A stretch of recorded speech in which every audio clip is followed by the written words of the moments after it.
What's up everyone and welcome. In this episode we talk about Jenkins being hacked. They were hacked through a decommissioned Confluence server that was outdated and susceptible to the Confluence vulnerability published just about a week and a half ago. Oh, drat these computers. They're so naughty and so complex. I could pinch them. Jenkins, a leading open source automation server, in case you don't know what they do, announced on Saturday that its deprecated Confluence server was successfully attacked through the Confluence CVE-2021-26084 exploit, something that US Cybercom warned of in a notice last week.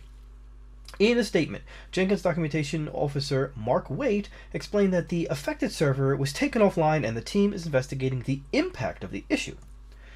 At this time, we have no reason to believe that any Jenkins releases, plugins, or source code have been affected. Thus far in our investigation, we have learned that the Confluence CVE-2021-26084 exploit was used to install what we believe was a Monero miner in the container running the service, Waite wrote.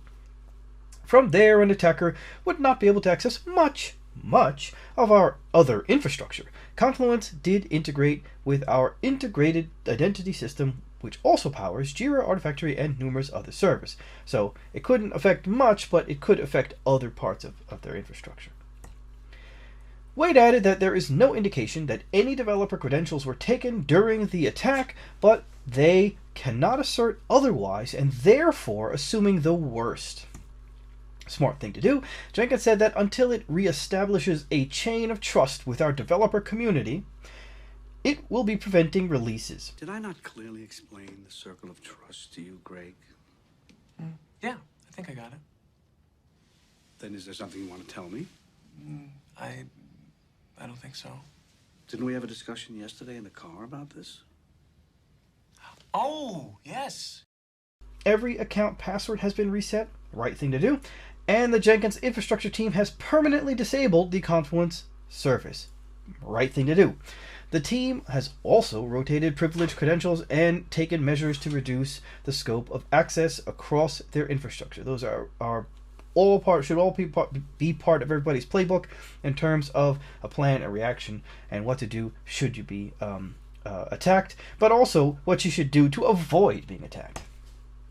We are working closely with our colleagues at the Linux Foundation and the Continuous Delivery Foundation to ensure that infrastructure which is not directly managed by the Jenkins project is also scrutinized, Waite noted.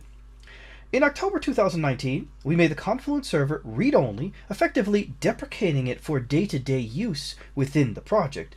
At that time, we began migrating documentation and change logs from the wiki to GitHub repositories. That migration has been ongoing with hundreds of plugins and many other documentation pages moved from the wiki to GitHub repositories. Why'd they leave it on? Well, you told me to. Because they were migrating documentation and wikis from the Confluence server through to GitHub. What should they have done with this decommissioned server? Well, they should have at least put a better password mechanism in front of the web-facing interface. Something maybe like an NGINX server with a HD password that once you enter in the password, it then passes the calls through a proxy to the actual Confluence server. It's like a half an hour, 2 hours, 4 hours a day, however long it takes you. Is it worth it? I think in hindsight, they would all say, yes, it's worth it. So the notice comes after multiple IT leaders took to social media to confirm that CVE 2021-26084 was indeed being exploited. Atlassian updated its notice released on August 25th to confirm that the vulnerability is being actively exploited in the wild. Affected servers should be patched immediately. The vulnerability is exploitable by unauthenticated users regardless of configuration, Atlassian added to their previous notice. US Cybercom caused a stir when it tweeted on Friday, mass exploitation of Atlassian Confluence CVE-2021-26084 is ongoing and expected to accelerate. Please patch immediately if you haven't already. This cannot wait until after the weekend. Remember my video about insomnia over Labor Day? There you have it. Bleepy Computer confirmed on Thursday that some threat actors are installing crypto miners on both Windows and Linux Confluence servers using the vulnerability. Sean Smith, Director of Infrastructure at Invisium, told CDNet that the Atlassian Confluence vulnerability is definitely still being exploited. Now, the list of versions that are vulnerable includes nearly every version dating all the way back to the 4.x.x line, which was originally released in 2011. Looking at early details, what's known is that there are nearly 15,000 servers that were present online before the vulnerability was disclosed. And 8 days later, that number dropped by less than 4,000. So there were still roughly 11,000 servers online that had not been patched yet. Now, cybersecurity company Census updated their own blog post on Sunday to say that the number of vulnerable Confluence instances dropped from 11,689 to 8,597 since last Thursday.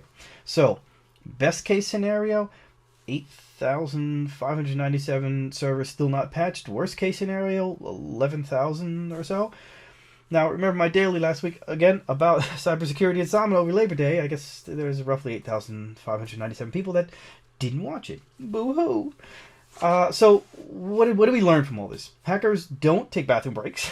I actually imagined, like last week, a bunch of hackers running out and stocking up on vodka and Red Bull, not for some kind of bender or college party, but, you know, to make sure that they can stay focused and stay awake. I got a little rabbit in this hole, and I'm gonna catch the little rabbit and eat him up. What do we also learn? Hackers are opportunistic. They pounced on the new Confluence flaw. It wasn't out very long. It was 26th of August is when it shows on the CVE. Darling, I have waited for you. Just to think, radiant flower, you do not have to come with me to the Casbah. We are already here. So what else did we learn? Well, we need to take a serious look at our infrastructure and maintenance. Again, they left the Confluence server online to migrate a wiki, and they did not change it. Change it to read-only, which is part of it, but it wasn't enough. It's good, but it's not enough, obviously.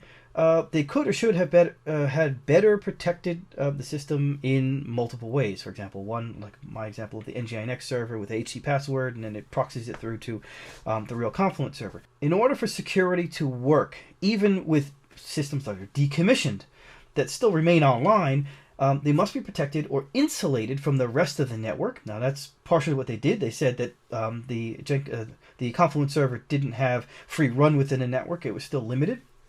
But they have to still protect the system from prying eyes. Again, you know, one possibility would be the NGINX with the proxy. Now, these decommissioned systems must be in the regular maintenance task list, and just as important, they must have the same priority. This flaw had a CVSS score of 9.8 out of 10. Should have been done right away. It should have been high priority, and the system should have been high priority and within the maintenance plan. There you have it. Thanks again for watching. Don't forget to share and subscribe if you haven't, and smash the bell if you haven't, and I'll see you on the next episode. Take care. Don't forget to ride.